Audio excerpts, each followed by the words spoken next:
जी दोस्तों, उम्मीद है आप सब लोग खैरियत से होंगे। आज हम मुख्तसर सा जायज़ा लेंगे एक बहुत ही प्यारी छोटी-सी मॉडर्न इंग्लिश पोएम का।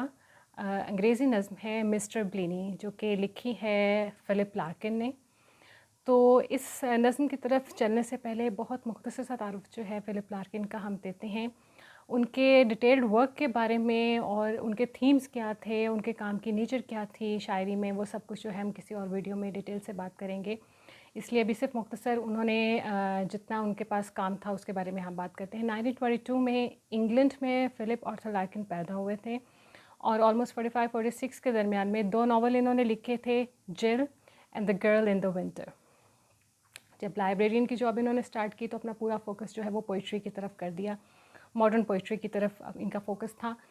और पहले इनकी जो बुक थी वो 20 पोइम्स के नाम से आई थी और फिर the less deceived. Second last work was the Whitson wedding and last was the high Windows.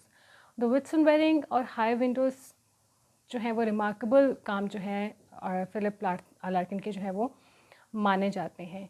और ये पोएम जो है मिस्टर ब्लेनी वो इनके second last work the Whitson wedding में से ली गई है और ये 1925 में लिखी गई थी। और इस पोएम में वो मॉडर्न डायलेमास के बारे में क्या बात करते हुए नज़र आते हैं, क्या सिंबल्स उन्होंने यूज़ की हैं, इसके अंदर वो किस थीम को या थीम्स को वो रिप्रेजेंट कर रहे हैं। तो आइए पहले नज़्म को जल्दी से देखते हैं और फिर इस पर मुख्तसर सी बात करेंगे। जी, तो हम बढ़ते हैं अपनी नज़्म की तरफ, मिस्टर ब्लेनी की तरफ, और उसके बारे में मुख्तसरन बात करेंगे। उसके मेजर थीम्स के बारे में हम बात करेंगे कि ये मॉडर्न पोइट्री जो है और ख़ास तौर पर फ़िलिप लार्किन ने जो है किन थीम्स के ऊपर जो है काम किया है जो कि बहुत ज़्यादा रेलेवेंट है मॉडर्न मैन के साथ। तो पहले इसको पढ़ते हैं और उसके बाद हम इसके ऊपर मुख्तसर बात करेंगे। This was mister Blaney's room. He stayed the whole time he was at the bodice till they moved him. Flowered curtains, thin and frayed, fall to within 5 inches of the still, whose window shows a strip of building land, tussocky littered. Mr. Blaney took my bit of garden properly in hand.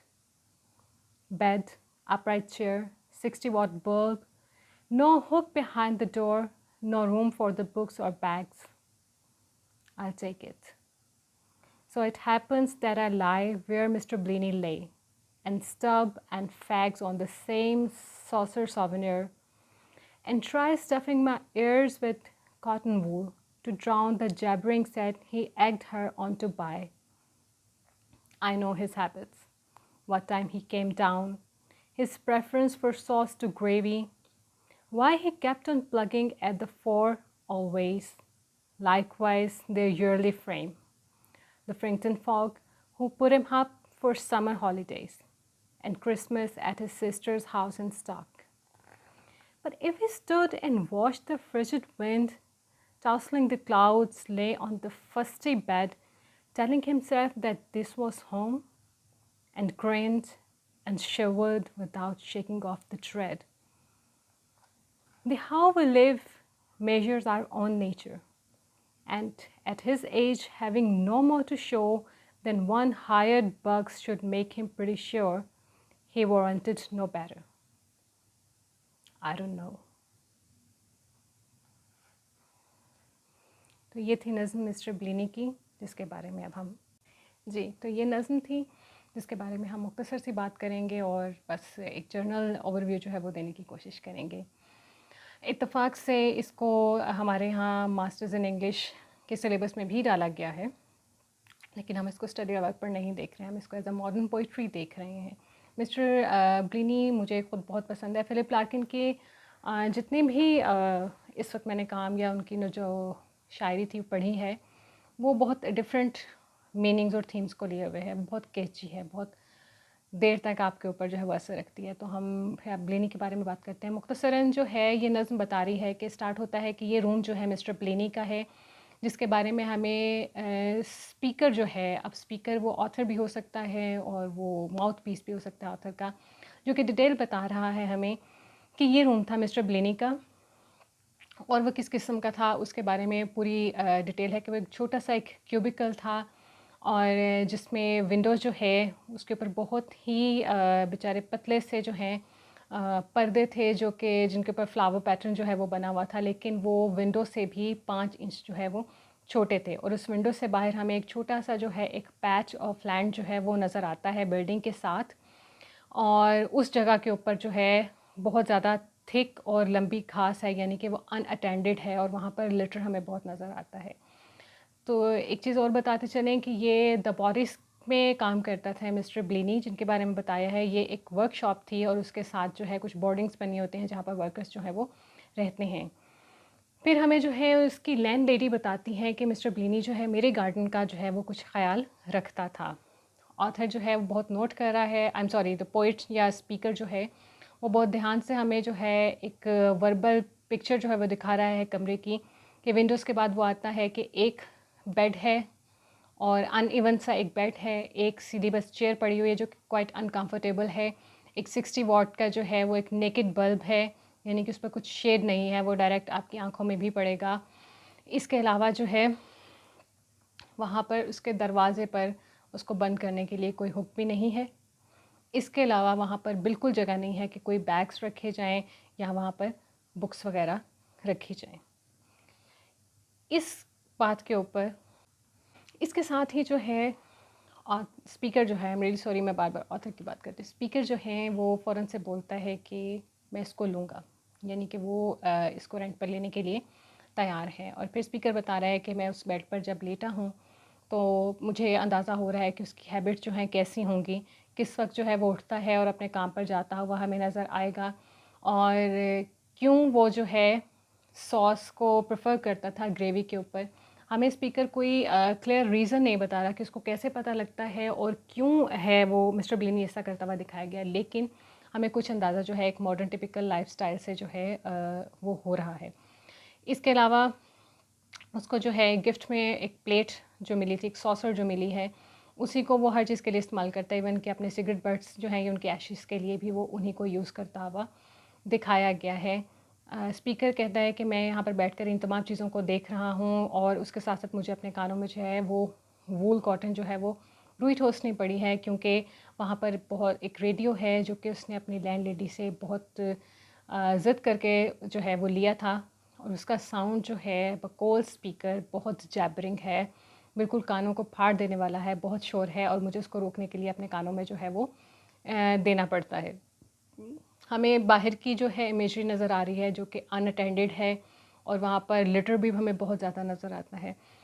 इसके बाद author speaker जो है हमें ये बता रहा है कि और उसकी किस किस्म की हैबिट्स थी कि जिसके बारे में हमें नहीं पता है कि कैसे स्पीकर को मालूम होता है कि वो लकी नंबर उसका 4 था और वो इसके ऊपर जो है बहुत ज़्यादा कॉन्शियस था, और इस नंबर के थ्रू वो अपना बहुत काम करता था या देखना था। सेकंड, हमें वहाँ पर ईयरली फ्रेम्स यानी कि साल के साल में जो हमारी पिक्चर्स होती हैं वो नज़र आती हैं, जिसमें वो अपने रिश्तेदारों के यहाँ फ्रैंकटन में जाता हुआ नज़र आता है, गर्मियों की छुट्टियाँ वहाँ गुजारता है, और उसके बाद क्रिसमस की छुट्टियाँ जो हैं वो अपनी सिस्टर के पास, अपनी बहन के पास स्टॉक में गुजारता हुआ हमें नज़र आ रहा है। लास्ट में हमें स्पीकर जो है वो खुद से बात करते हुए नज़र आता है, एक क्वेश्चन को छोड़ता हुआ नज़र आता है, क्योंकि मिस्टर ब्लिनी हमें पूरी पोएम में कहीं पर नज़र नहीं आए हैं। उसके फ़िज़िकल अपीयरेंस के बारे में पोइट जो है वो कुछ भी नहीं बता रहा। हमें बैकग्राउंड में से मिस्टर फ्लिनी का के बारे में सिर्फ इसलिए मालूम होता है क्योंकि स्पीकर जो है वो उसी के कमरे को अब रेंट पर अपने लिए भी ले रहा है। तो स्पीकर कहता है कि मैं कभी कभी सोचता हूँ कि विंडो में खड़े होकर क्या उसने कभी जो है हवा को चलते देखा, बादलों को उड़ते हुए देखा, या अपने इस फर्स्ट बेड के अंदर अनवन बेड के ऊपर बैठकर कभी उसने सोचा कि क्या यही उसका घर है या यही उसकी ज़िंदगी है, और इस पर कभी उसको कुछ हंसी आई, कुछ प्लेजेंट फ़ील हुआ या अनप्लेजेंट शिवरिंग उसको फ़ील हुई। लेकिन उसके बाद स्पीकर ख़ुद ही बात करता हुआ नज़र आता है कि हमारा लाइफस्टाइल जो है वो हमारी नेचर को बहुत ज़्यादा डिपिक्ट करता है। हम अपने लाइफस्टाइल के थ्रू बहुत सारी चीज़ें दूसरों को अपने बारे में बता रहे होते हैं, लेकिन उस एज में जिसमें मिस्टर ब्लिनी था, किसे पता है कि शायद वो ये जानता हो कि यही लाइफ उसके लिए बेटर थी, इससे ज़्यादा शायद उसको नहीं मिल सकता था। आखिर में उसको यही एक छोटा सा हायर्ड बॉक्स जो है, ये एक छोटा सा क्यूबिकल था जो मिलना था। लेकिन स्पीकर एंड पे फिर कहता है कि मैं इसके बारे में नहीं जानता हूँ। और हमें इसके अलावा ये भी नहीं बताया जा रहा है कि आइदर मिस्टर ब्लिनी जो है वो मर गया है, या वहाँ से शिफ्ट हो गया है, या ही गॉट फायर्ड और he got transfer to somewhere else, या उसने जॉब जो है वो छोड़ दी है, रिज़ाइन कर दिया है। लेकिन सिर्फ इतना बताया कि mister Blaney used to live in that cubicle, जो कि अब खाली है, और इसके लिए एक नया किराएदार जो है वो आ चुका है, जो कि स्पीकर है, और वो हमें मिस्टर ब्लिनी के बारे में बता रहे हैं। तो ये तो सी जर्नल सी पैराफ्रेजिंग। अब हम इसके ऊपर मुख्तसर सी बात करते हैं कि इसमें क्या क्या थीम्स हमें नज़र आ रहे हैं। जी, तो इस पिक्टोरियल इमेजरी के साथ जो हमें दिखाई जा रही है इस नज़्म के अंदर, हम उसमें देख रहे हैं कि इसमें बहुत सारे थीम्स को बड़ी खूबसूरती से लार्किन ने मर्ज किया है। शायद यही वजह है कि मुझे लार्किन जो है वो ज़ाती तौर पर भी बहुत पसंद है।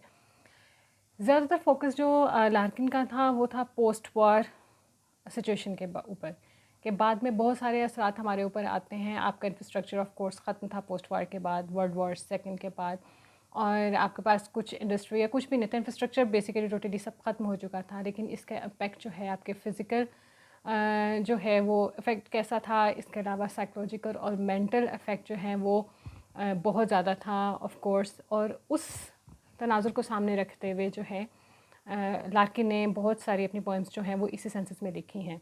तो हमें इसमें बैकग्राउंड में हर चीज़ चलती हुई नज़र आ रही है, लेकिन इसके साथ साथ एक काफ़ी बड़े थीम को, जो कि शायद मॉडर्न पोइट जो हैं वो इसको ज़्यादा अपने अपने कामों का हिस्सा बनाते हैं, वो उसकी तरफ भी लेके चलते हैं, जिसके बारे में हम आखिर में बात करेंगे। सबसे पहले तो देखिए कि इंडस्ट्रियल डेवलपमेंट जो है वो होना शुरू हो गई थी वर्ल्ड वॉर के बाद।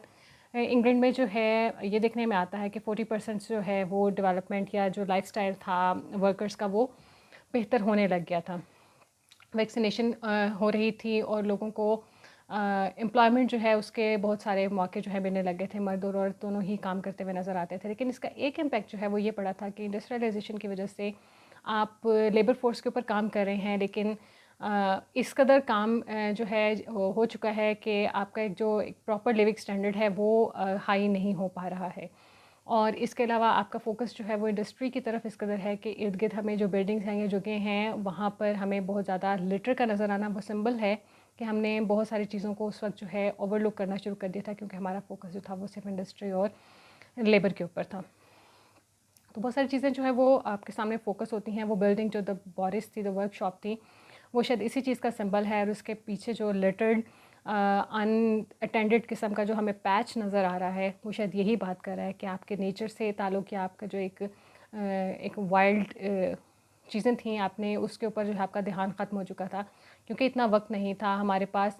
लेबर्स की शिफ्ट्स होती थी और उन्होंने काम करना है, उनको चूँकि वेजेस मिलनी है, जिसके थ्रू उन्होंने अपनी फैमिली को चलाना है या अपने लिए अपनी नेसेसिटीज़ जो है उनको भी ख़रीदना होता है। थीम ऑफ एलिनेशन हमें इसमें नज़र आता है कि मिस्टर ब्लिनी जो हैं वो वहाँ पर रहता था, लेकिन अब जब वो चला जाता है उसके बारे में जो स्पीकर है उसको कुछ भी मालूम नहीं है। जब वो कहते हैं कि अनटिल दे मूव्ड हिम, अब ये दे कौन है, यही शायद उसने जो है हमारे सामने एक थोड़ा सा सिंबल रखा है कि ये दे कोई भी हो सकते हैं, आइदर द रिलेटिव्स, या फिर एम्बुलेंस अगर बुलाई गई इफ़ ही गॉट डाइड, या फिर कंपनी जो है या आपकी जो वो द बॉरिस थी वहाँ की जो एडमिनिस्ट्रेशन है उसने उसको मूव करवा दिया। यानी कि वो दे जो हैं वो आपके उस लाइफ को, उन चीज़ों को कंट्रोल करते हुए हमें नज़र आते हैं। तो ये एक ओपन एंडेड जो है सामने रखा है थीम लार्किन ने। आइसोलेशन और लोनलीनेस जो है वो हमें बहुत वाज़ेह तौर पर नज़र आती है। मिस्टर ब्लिनी का चूँकि फेस हमें नज़र नहीं आ रहा, तो मिस्टर ब्लिनी जो है वो एक कॉमन पर्सन को रिप्रेजेंट करता हुआ दिखाई देता है। हमें अपने इर्द गिर्द बहुत सारे मिस्टर ब्लिनीज़ जो है वो नज़र आएंगे। हो सकता है कि हम भी उन्हीं में से एक हों। आइसोलेशन है, जितना हम मॉडर्न टाइम्स की तरफ चल रहे हैं हमारे पास आइसोलेशन जो है वो बढ़ती जा रही है। लॉनलीनेस और तरह की है। हम बहुत सारे लोगों में होकर भी चूँकि वो एक कम्युनिकेशन गैप हमारे दरमियान आना शुरू हो चुका है, और इस वजह से भी हम वो लॉनलीनेस भी फ़ील करते हैं और हम आइसोलेटेड भी हो चुके हैं, क्योंकि हर एक को अपनी प्रॉब्लम्स जो हैं उनकी फ़िक्र ज़्यादा है।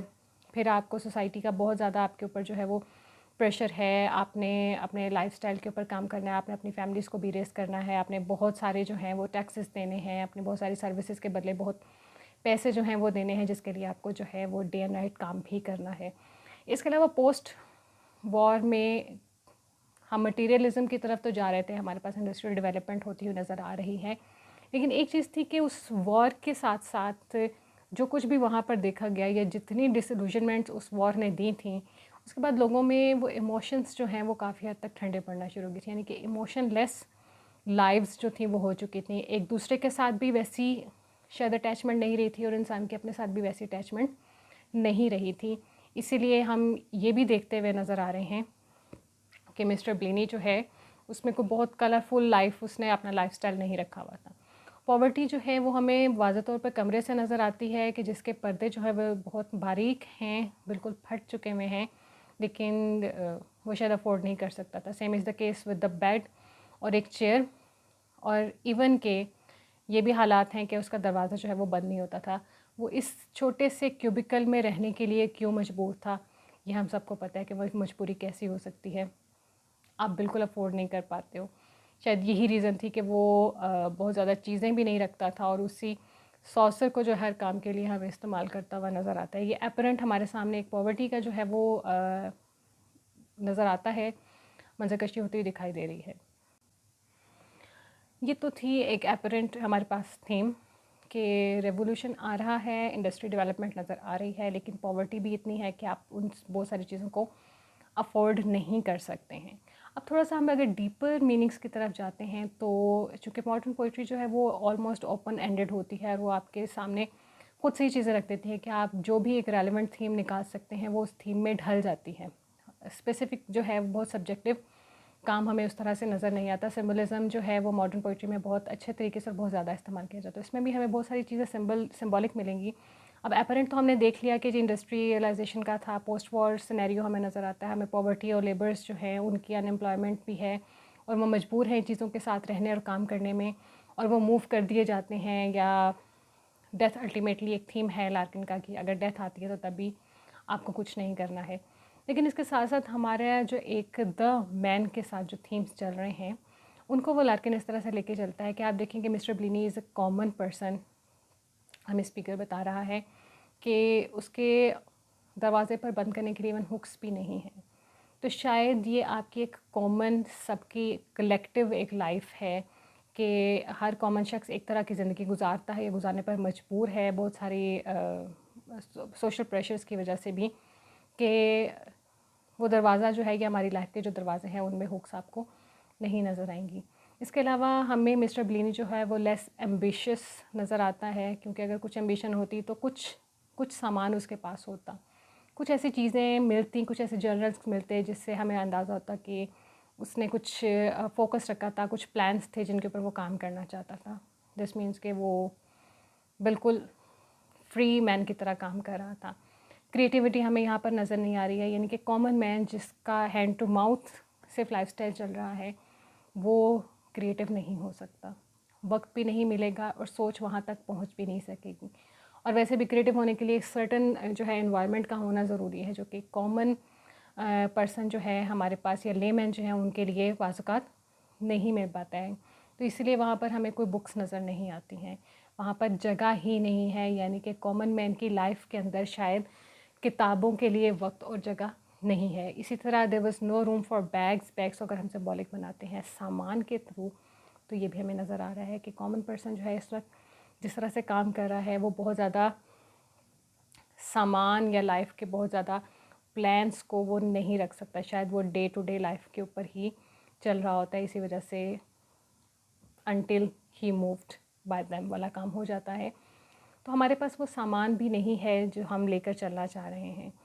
तो ये तमाम चीज़ें हमें उस क्यूबिकल में नज़र आती हैं, यानी कि वो क्यूबिकल अगर एक मॉडर्न ले मैन की लाइफ है तो उसमें इन चीज़ों के लिए जगह कम है। ज़रूरत पड़ने पर आपके पास इस हद तक भी जो है कम है कि अगर वो विंडो से 5 इंचेस जो है वो पर्दा कम है तो भी चलेगा, उसके लिए भी प्रॉब्लम नहीं होगी। और हमें ये भी नज़र आ रहा है कि वो परेशान भी होगा, उसके लिए जो लॉनलीनेस है, डिस्ट्रेस है, किसी ना किसी चीज़ का स्ट्रेस है, वो बहुत सारी चीज़ों का हो सकता है, वो बहुत सारे डिप्रेशन हो सकता है।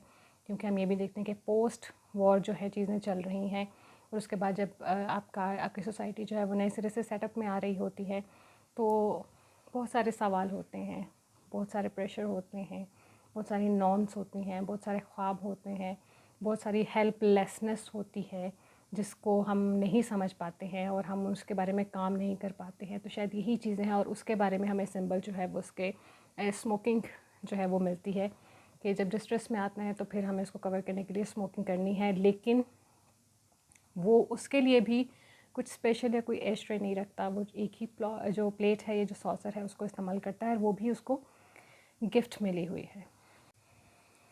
मिस्टर ब्लीनी की लाइफ बहुत डल है। स्पीकर हमें बताता है कि मुझे जाते ही उसकी रूटीन के बारे में बहुत कुछ मालूम हो गया, यानी कि बहुत ही सुपरफिशियल किस्म की रूटीन थी जिसके बारे में एक उसी की तरह की नेक्स्ट कॉमन पर्सन या लेमन जो है वो जानने लग गया। बहुत सारी चीज़ों के बारे में हमें नहीं पता कि स्पीकर को किस तरह मालूम है, लेकिन हमें ये पता है कि ही प्रेफर्स सॉस ओवर ग्रेवी। अब सॉस और ग्रेवी में फ़र्क जो है, अगर हम इसको थोड़ा सा सिंबॉलिक के डीपर मीनिंग में देखें तो ग्रेवी जो है वो मीट जूसेस के साथ जो है या मीट के लिए ख़ास तौर पर बनती है, जबकि सॉस जो है वो किसी भी आप लिक्विड जो लाइट कोई भी सब्सटेंस है, सॉरी इंग्रेडिएंट है, उसके साथ हम उस पर काम कर सकते हैं। तो क्या हमें यहाँ पर अफोर्डेबिलिटी भी नज़र आ रही है और कुछ वक्त भी कि कोई वो इतना वक्त देना भी नहीं चाहता कि उसके ऊपर काम करे और अपने लिए कुछ अच्छा बना सके।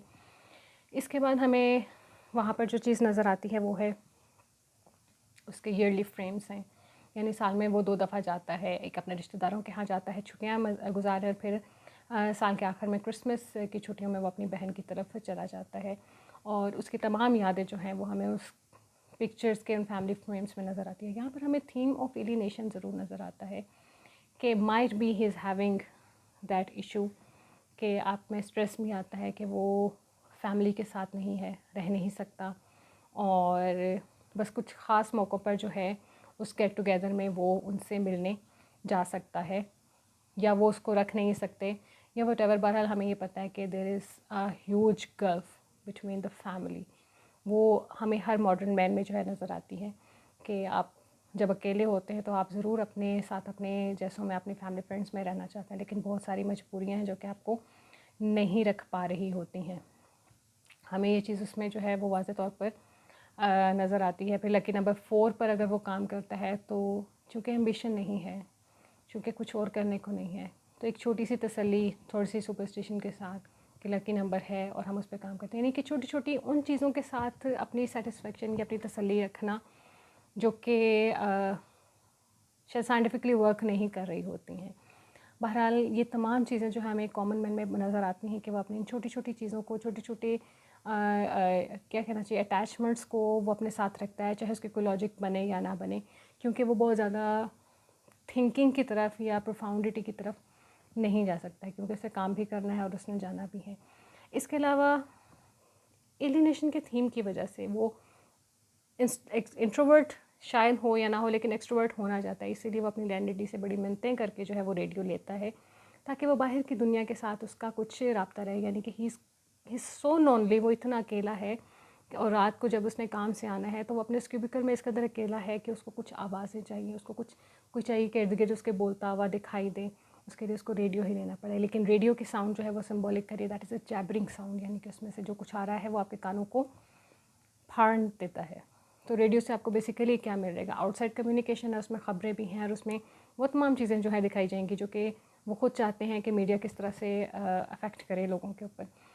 तो वहाँ से जो इफ़ेक्ट या इम्पेक्ट हमें मिल रहा है वो जैबरिंग है, जो कि लेमैन जो है उसके लिए शायद नॉर्मल है, मिस्टर ब्लीनिंग के लिए नॉर्मल है, लेकिन चूँकि स्पीकर जो है वो थोड़ा सा हटकर है, थोड़ा सा सोचने वाला है, थोड़ा सा देखने वाला है, समझने वाला है चीज़ों को, थोड़ा लिटरेरी है चीज़ों में, तो उसको अंदाज़ा हो गया है कि ये साउंड जो हैं वो कितना नेगेटिव इम्पेक्ट करते हैं एक लेमैन की लाइफ के ऊपर भी।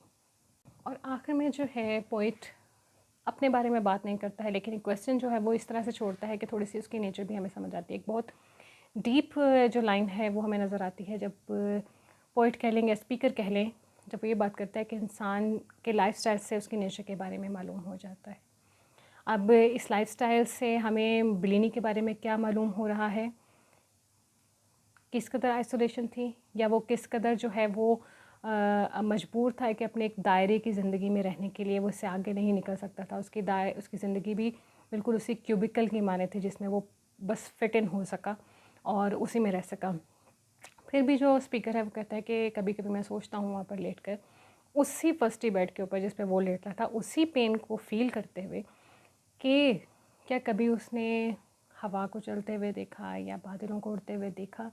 यानी कभी उसने नेचर या इन चीज़ों की तरफ देखने की कोशिश की, कभी उसने उन चीज़ों को फ़ील करने की कोशिश की और सोचा कि जैसा भी है ये क्यूबिकल सही, लेकिन ये यही मेरा घर है, क्योंकि यहीं से अल्टीमेटली जो है मैं मूव कर दिया जाऊँगा।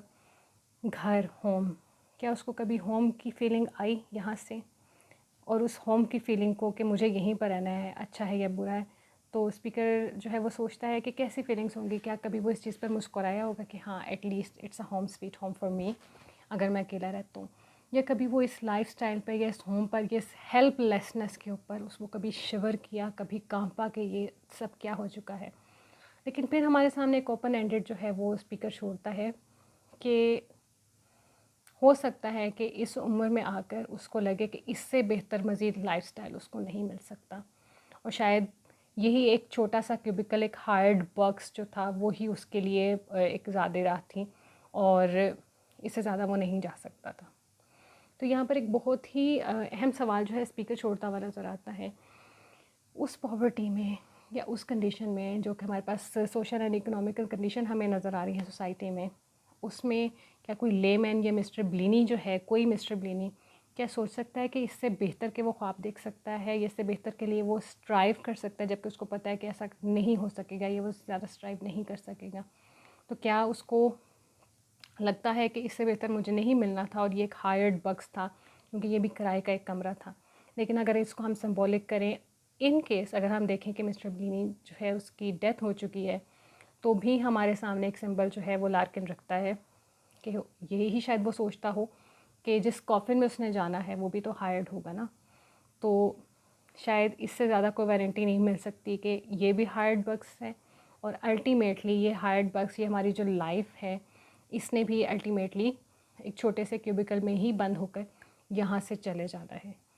लेकिन उसके साथ ही हमें स्पीकर एंड पर ये कहता हुआ नज़र आता है कि आई डोंट नो, जिसका मतलब है कि पोइट लार्किन या स्पीकर जो है वो ख़ुद से कोई सब्जेक्टिव आंसर आपके जहनों में, रीडर्स के जहनों में नहीं डालना चाहता। वो आप ओपन एंडेड छोड़ता है कि आप इससे जो भी थीम निकाल सकें वो आप निकाल सकते हैं, लेकिन रेलेवेंस एंड पर वही होगी कि हेल्पलेसनेस, होपलेसनेस, हमारे सामने पॉवर्टी भी नज़र आ रही है, हमारे सामने थीम ऑफ आइसोलेशन भी नज़र आ रहा है, थीम ऑफ एलियनेशन भी नज़र आ रहा है, जब किसी फैमिली बहुत दूर दूर है और वो तभी उसको अबॉर्ड कर सकती है जब ख़ास ओकेजन्स होते हैं। उसके अलावा साल में उसके साथ क्या प्रॉब्लम्स हैं, वो क्या कर रहा है, कितनी स्ट्राइव कर रहा है, उनका उनसे कोई लिंक हमें नज़र नहीं आता है।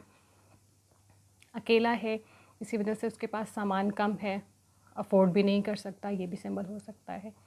इसके बाद एक लास्ट थीम जो है जिसके बारे में हम बात करेंगे, जो कि मॉडर्न पोइट्स जो हैं वो इसको लेकर चलते हैं, वो है एग्जिस्टेंशलिज्म।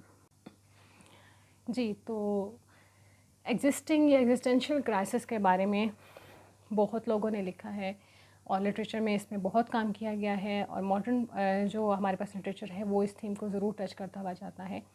दो हम ये मानते हैं कि ये क्राइसिस जो हैं अज़ल से इंसान के साथ चलते आ रहे हैं, जब से वो पैदा हुआ है, लेकिन हमारे आउटसाइड फैक्टर्स जो हैं वो समटाइम इसके इफ़ेक्ट को बहुत ज़्यादा ग्रीफ भी कर देते हैं।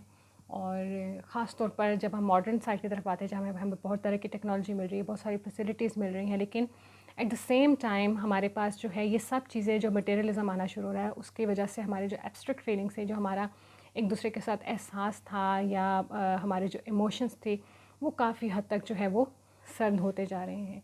तो ऐसे में जब हम अपने मटेरियल लाइफ की तरफ जो है वो खुश रहते हैं, अपनी खुशियाँ या अपनी सेटिस्फेक्शन जो है हम मशीन से या मटेरियल्स के थ्रू ढूंढते हैं, हमें नेक्स्ट पर्सन से की लाइफ से या उसके प्रॉब्लम से इशू नहीं होता है, तो फिर हम जब अपने दायरों में रहना शुरू कर देते हैं तो ये क्राइसिस और भी ज़्यादा बढ़ने लग जाते हैं। तो बेसिकली जो एग्जिस्टेंशियलिज्म है, एग्जिस्टेंशियल क्राइसिस जो हैं वो हमें ये बताते हैं कि इंसान सोचता है कि लाइफ जो है वो बहुत मीनिंगलेस है, और ये सब कुछ जो है किस वजह से है कि बहुत सारे नेगेटिव एक्सपीरियंस उसकी लाइफ में जो है नज़र आएंगे, बहुत ज़्यादा स्ट्रेस है, बहुत ज़्यादा डिप्रेशन है, जो कि उसको बहुत सारे काम या अपने एम्बिशंस को लेने से रुकता हुआ नज़र आता है। लार्किन ने इसके बारे में खासा काम किया है, और ख़ास तौर पर पोस्ट वॉर के सिनेरियो को सामने रखकर, जब आपका इंफ्रास्ट्रक्चर भी ख़त्म हुआ, आपके ऊपर बहुत खौफनाक इसके साइकोलॉजिकल इफ़ेक्ट्स थे, फ़िज़िकल इफ़ेक्ट्स हमें नज़र आते रहे।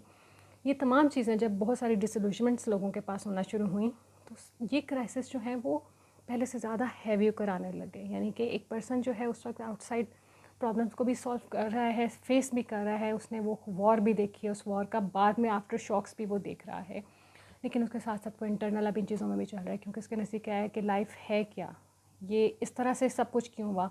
अगर उसने किसी के लिए बुरा नहीं चाहा था, वो अपने अपने अपने दायरों में काम कर रहे थे, तो ये सब कुछ, ये वॉर इम्पोज़ होना, उसके तमाम नुकसानात, आपके अपने प्यारे मर जाते हैं, खुद आपको फ़िज़िकल कितनी तकलीफ़ है, आपने जो कुछ बनाया था, जो मेहनत की थी, वो सब कुछ दैट जस्ट क्रम्बल्ड डाउन। तो उसके बाद हमारे पास रह क्या गया है, हम करना क्यों चाहते हैं, ऐसा हो क्यों रहा है। फ़िलासफ़ीज़ के ऊपर बहुत ज़्यादा जो है वो सवाल उठने लगे कि ये सब कुछ था तो ये सब कुछ हुआ क्यों फिर, जिसके बारे में हम या इंसान कभी कोई ख्वाब तो नहीं देख सकता कि ऐसा होना चाहिए। तो एग्जिस्टेंशियल क्राइसिस बहुत ज़्यादा आने लगे जब इंडस्ट्री डेवलप होना शुरू हुई, तो तमाम ध्यान आपका जो है वो आपकी मशीनरी की तरफ है, आप का मटीरियल की तरफ है, प्रोडक्ट्स बनाने के लिए है। आप अकेले होते गए, बिज़ी होते गए, आप अकेलेपन में बहुत सारी चीज़ें सोचते हैं, आप में फ़ियर्स आते हैं, आप अपने ख्वाबों के, आने वाले फ्यूचर के, पीछे कुछ हो गया उसका, कुछ ट्रॉमास आपके साथ चल रहे हैं हर एक पर्सनल लाइफ में। आपके किसी नियर डियर वन की डेथ हो जाती है जो कि आप पे इम्पैक्ट देती है, किसी को कुछ नहीं पता कि आपके साथ क्या हुआ है, लेकिन वो आपके लिए इंतहाई अहम है। इस कदर अहम है कि वो आपके अंदर जो है वो रिश्ता चला जाता है और आखिर में आप जो है ज़िंदगी से हाथ उठा देते हैं। This doesn't mean you just commit the suicide. इसका मतलब है कि आप में होपलेसनेस आना शुरू हो जाती है, आप एम्बिशंस की तरफ से भागने लगते हैं, सोसाइटी को छोड़ने लगते हैं। आपको लगता है कि बस डे टू डे जो हमने अपनी बॉडी के लिए काम करना है, हमें सिर्फ खाना चाहिए और उसके लिए हम भी रोबोट की तरह काम करेंगे। लेकिन अंदर ही अंदर ये क्राइसिस, चूँकि वो शेयर नहीं हो पा रहे, वो लोगों तक नहीं पहुंच रहे हैं, आप लोगों से कम्युनिकेट, अपने जैसों से, अपने फैलो से कम्युनिकेट करना चाहते हैं, जो नहीं हो पा रहा, तो उसमें फिर ये होता है कि ये क्राइसिस आपके बढ़ने लगते हैं और अल्टीमेटली आप तमाम फीलिंग से हाथ खड़े कर देते हैं। हाँ, बहुत सारे लोग जो हैं वो नेगेटिव भी चाहते हैं, यानी कि they simply want to take their lives too. लेकिन यहाँ पे हमें जो बिलीनी नज़र आ रहा है वो इतना कॉमन है कि हर जगह पर आपको ये सारे मिस्टर बिलीनीस जो हैं वो नज़र आएंगे, जो कि अपने एग्जिस्टेंशियल क्राइसिस को लेकर चल रहे हैं। इसके साथ अगर देखें तो फिर हमारे सामने लाइन एंड पर जो लार्किन की लाइन है कि आई डोंट नो, ये बहुत ज़्यादा हैवी हो जाती है, बहुत ज़्यादा ओपन एंडेड आपको देती है, क्योंकि यहाँ पर ये आपके लिए आई डोंट नो सोच जो है वो छोड़ रहा है कि उसे पता है, आप इसके बारे में कैसे जानेंगे। क्या ये सिंपल एक आउटसाइड फैक्टर्स हैं या आपके इनसाइड फैक्टर्स हैं, क्या आपके इंटरनल क्राइसिस हैं या आपको लगता है कि सिर्फ आउटर क्राइसिस चल रहे हैं, क्या आपको लगता है कि आपकी लाइफ सिर्फ पॉलिटिकल अपहीवल्स की वजह से इफ़ेक्ट होती हैं, क्या आपको लगता है कि सिर्फ आपके जो है रोज़ी रोटी वही इम्पोर्टेंट है। एस्थेटिक्स जो हैं, मैंने अक्सर देखा है कि वो बात करते हैं कि जी मिस्टर ब्लिनी में एस्थेटिक्स जो है वो बिल्कुल दिखाई नहीं गई हैं, वो एक आर्टलेस किस्म का बंदा दिखाया गया है। लेकिन लार्किन जैसा पर्सन जो है, जो कि चीज़ों को उसके साइकोलॉजिकल बैकग्राउंड में देखता है, हाउ कम कि वो मिस्टर ब्लिनी के ऊपर सिर्फ ये लगाए कि मिस्टर ब्लिनी जो है वो इतना आम था कि उसमें एस्थेटिक्स ही नहीं थी, तो दिस मीन्स के पोइट जो है वो सब्जेक्टिव हो रहा है। I don't think so. यहाँ पर उसके एस्थेटिक्स के ख़त्म होना या ना होना, वो भी लार्किन आपकी तरफ छोड़ रहा है कि क्या इन हालात में, जिसके लिए उसको आउटसाइड जो है अपनी हैंड टू माउथ रहना है, उसके लिए भी कोशिश करनी है, फिर उसकी फैमिलीज उससे बहुत दूर हैं, ख़ासतौर पे अपने नियर डियर वंस के। उसकी हो सकता है अगर एक ही सिस्टर है तो सिर्फ साल के साल वो उससे मिलने के लिए जा सकता है, उसके बाद क्या होता है उसको नहीं पता। शायद इसीलिए उसने अपने कमरे का भी यही हाल कर रखा है। उसके एक्सिस्टेंशियल क्राइसिस जो हैं वो इस कदर हो चुके हैं कि उसके लिए आर्ट में या उस टाउसलिंग क्लाउड्स में या उस चलती हुई हवा में कोई भी खुशी नहीं रह गई, इसलिए उसने कभी उनको देखना पसंद नहीं किया है। हो सकता है वो अपने क्राइसिस जो है, इंटरनल क्राइसिस, उनको दबाने के लिए उसने वो एक जैबरिंग रेडियो जो है वो ख़रीदा हुआ था। Who nose, I don't know. तो ये तमाम चीज़ें जो हैं हमें एक छोटी सी पोएम में एक मॉडर्न मैन की, मॉडर्न वैसे तो एग्जिस्टेंशियल क्राइसिस मैंने पहले भी कहा कि सबके साथ है, लेकिन मॉडर्न मैन में ये चीज़ें ज़्यादा आने लगी क्योंकि हम मटेरियलिस्टिकली मशीन्स की तरफ या टेक्नोलॉजी की तरफ जितना जा रहे हैं, हम अपने एब्स्ट्रैक्ट फीलिंग्स से उतना ही दूर होते जा रहे हैं।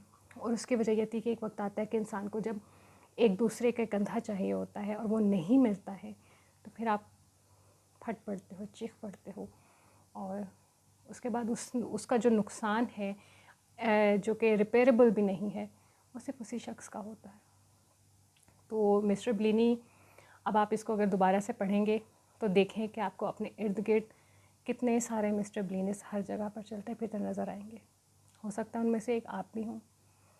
क्या इसके लिए, क्योंकि पोइट जो हैं वो आपके लिए कोई रास्ता छोड़ते हैं, कि क्या इसके लिए कुछ किया जा सकता है?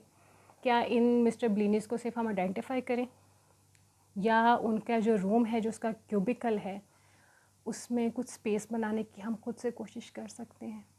क्या थोड़ा सा टाइम हम दे सकते हैं उस टास्की जो लिटर्ड एरिया था उसको सीधा कर सकते हैं? क्या वो जो पर्दे हैं जो कि बहुत फ्रिजिड हो सके हैं, क्या थोड़ी बहुत मेहनत से वो नए किए जा सकते हैं? क्या उन दरवाज़ों को हुक्स लग सकती हैं? क्या हम कुछ बैग्स अपनी जमा कर सकते हैं, रख सकते हैं? कोई चीज़ हम बेहतर कर सकते हैं? क्या कभी कभी सॉस के अलावा ग्रेवी जो है वो भी बेहतर रहती है?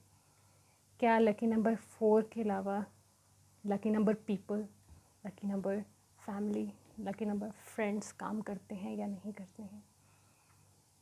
क्या हम देख सकते हैं पोइट की तरह कि वो पर्सन या वो मिस्टर ब्लीनिस जो हैं वो प्लेजेंटली ग्रिन कर रहे हैं या शिवर कर रहे हैं अपने इस लाइफ के ऊपर? क्या हम ये एंड पर देख सकते हैं कि वो हायर्ड बग्स जो है वो क्यूबिकल और एंड पर उनका कॉफिन ही बनेगा? तो उस दौरान में कुछ कंपनी दी जा सकती है। हमारे ऊपर पॉलिटिकल, सोशल, इकोनॉमिकल, साइकोलॉजिकल इतने सारे इफ़ेक्ट्स होते हैं जो कि है सोसाइटी हमारे ऊपर इम्पोज करती है। हमने अपनी डे टू डे लाइफ को भी लेकर चलना है, लेकिन क्या हम अपने लिए कंबाइन कलेक्टिव कोई रास्ता निकाल सकते हैं जहाँ पर इस ज़िंदगी को जिसको चलाने की कोशिश कर रहे हैं उस ज़िंदगी को थोड़ा सा खुश भी कर सकें, अपने लिए वक्त निकाल सकें?